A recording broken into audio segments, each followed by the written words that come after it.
Halo Genfomo, jumpa lagi dengan saya, Safar Nurhan, di Kelakar Safar. Polos, kosong, dan tetap tidak berbobot. Seperti biasalah, sebuah tayangan yang membahas isu-isu terkini dari berbagai angle menarik, unik, dan semoga penting. Tapi ingat, di sini dilarang baper.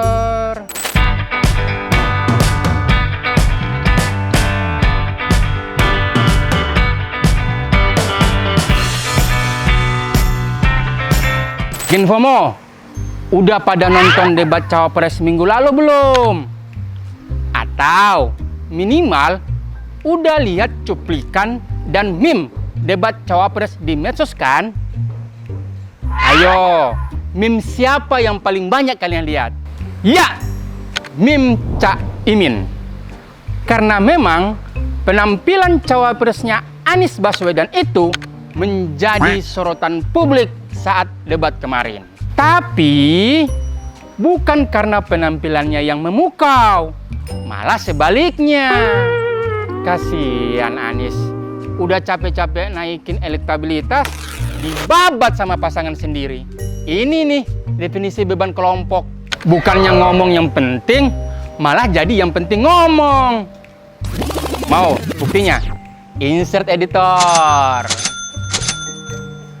Cak Imin dinilai tampil dengan terlalu banyak gimmick, tapi minim substansi. Kata-kata selepet yang diucap berkali-kali bikin orang jadi jengah dan pengen bilang, lu orangnya asik Min, asik sendiri.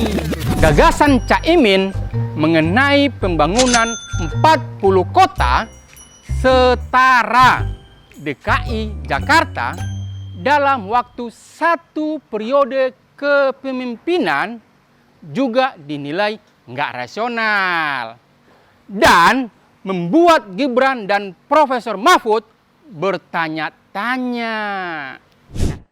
Ya, Cak Imin, saya agak kaget juga mau membangun 40 kota selevel Jakarta. Ya, apa itu bisa dilaksanakan 5 tahun Bapak menjadi presiden dan wakil presiden? Berapa kota dalam 5 tahun? Ini IKN aja sudah puluhan tahun baru dilaksanakan, itu pun yang investasi baru dalam bentuk janji.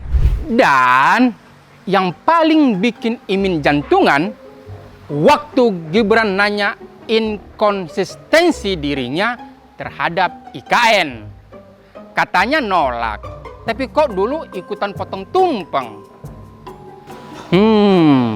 Beneran deh si Nepo Baby ini. Ketum partai yang pernah menggulingkan Gus Dur aja berani dipecundangi di hadapan jutaan mata publik. Sadis! Sadis! Lalu sadis caramu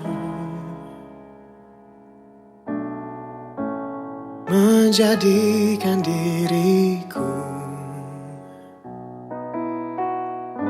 pelampiasan cintamu agar dia kembali padamu tanpa peduli sakitnya aku.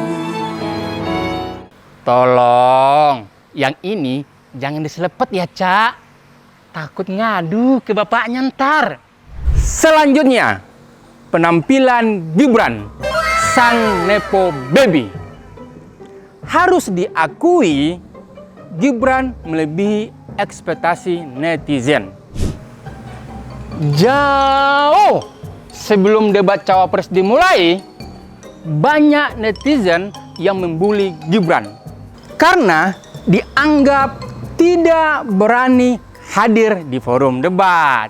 Soalnya nih ya, dikira takut dan tidak mampu.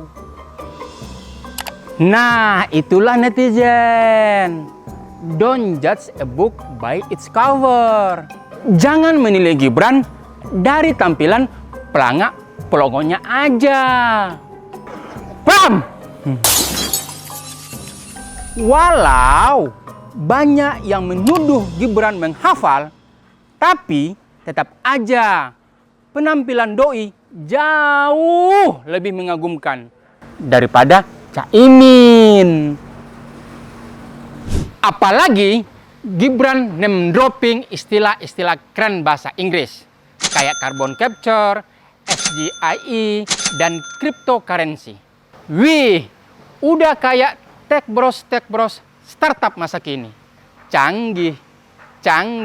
Di debat kemarin, Gibran pakai mode ofensif. Semua diserang, baik Caimin dan juga Mahfud MD. Sampai-sampai Anies Baswedan dan pendukung Amin murka kepada Gibran. Soalnya, cawapres andalan mereka berkali-kali jadi target serangannya. Gus Muhaimin ini agak aneh ya. Pengen bangun kota selevel Jakarta tapi nggak setuju sama IKN. Tapi ya monggo lah ya, nggak apa-apa. Ingat sekali Gus Muhaimin dulu sempat ikut meresmikan dan potong tumpeng di IKN. Keren lah Gibran. Walaupun beberapa kali Gibran sering nggak nyambung, ditanya apa, jawabnya apa. Misal, pertanyaan Profesor Mahfud soal infrastruktur sosial. Dijawabnya stunting. Dan pertanyaan soal rasio pajak 23% yang juga tak dijawab. Malah kemana-mana jawabannya. Tadi itu pertanyaan yang dibaca oleh moderator, bagaimana strategi paslon untuk memastikan penyediaan infrastruktur sosial tanpa membebani keuangan daerah. Infrastruktur sosial stunting itu loh Pak. Infrastruktur sosial stunting itu loh Pak. Infrastruktur sosial stunting itu. Maklum, banyak keyword yang nggak masuk di dalam daftar hafalan Gibran. Jadi, ketika doi nggak paham, otomatis ngulang-ngulang ke jawaban template-nya. Termasuk program kebanggaan mereka. Makan siang gratis. Terakhir, Prof. Mahfud MD.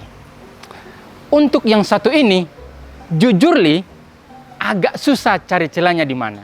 Memang sih, usia dan pengalaman nggak bisa bohong. Prof. Mahfud terlihat tenang, menguasai panggung, dan menjawab semua pertanyaan dengan presisi. Di awal-awal, beliau sempat terlihat agak grogi. Kelihatan banget lah, waktu lagi pemaparan visi misi dan pas dia jawab pertanyaan dari Caimin di segmen pertama. Kedua jawabannya nggak langsung tepat sasaran. Profesor kan biasanya diskusi ya, bukan debat. Jadi mungkin belum terbiasa dengan batasan waktu. Strategi Prof. Mahfud juga mantap dan sesuai dengan spesialisasinya. Selalu menyangkut pautkan segala urusan dengan masalah hukum. Walau nggak main nyerang dan menjatuhkan lawan kayak Gibran, Mahfud MD layak dinilai sebagai MVP pada debat Cawapres kemarin. Mahfud juga nggak kasih kendor sama lawan-lawan yang lain. Dia bahkan berani komen jawaban-jawaban Imin dan Gibran yang dianggap terlalu normatif. Dia yang komen, kita yang deg-degan. Gibran sempat mau menjatuhkan Prof. Mahfud seperti dia menjatuhkan Caimin. Tapi sayang sekali pemirsa, strategi Gibran tidak berhasil. Strategi menggunakan istilah-istilah asing agar lawan terlihat bodoh tak berlaku ke Prof. Mahfud. Bukannya berhasil menjatuhkan Prof. Mahfud, Gibran malah dikasih kuliah 2 SKS tentang pembuatan regulasi. Pertanyaan saya belum dijawab sama sekali Pak. Apa regulasinya Pak untuk carbon capture and storage? Simple sekali Pak pertanyaan saya Pak. Mohon dijawab Pak. Dijawab sesuai pertanyaan yang saya tanyakan Pak. Nggak perlu ngambang kemana-mana Pak. Jadi begini Mas Gibran, di dalam ilmu hukum, misalnya saya tanya kepada Anda sekarang ya, bagaimana cara membuat aturan tentang antariksa nasional? Anda pasti tidak tahu. Jawab sekarang, coba kalau pasti tidak tahu. Karena Harap tenang. karena hukum itu perlu masalahnya dulu apa yang mau dibuat. Itulah kemudian dibuat naskah akademik menurut peraturan yang sekarang ada. Di dalam Perpres itu disebutkan buat naskah akademik. Nah, akademik itu nanti Pendekar hukum kok dites soal regulasi. Salah orang, bos. Mahfud emang good. Selesai. Nah, Gen FOMO, gimana menurut kalian? Siapa yang jadi MVP? Caimin sang raja selepet, Gibran si tukang jebak, atau Prof Mahfud sang pendekar Madura? Komen di bawah ini. Kita lupa loh naruh tagline ini.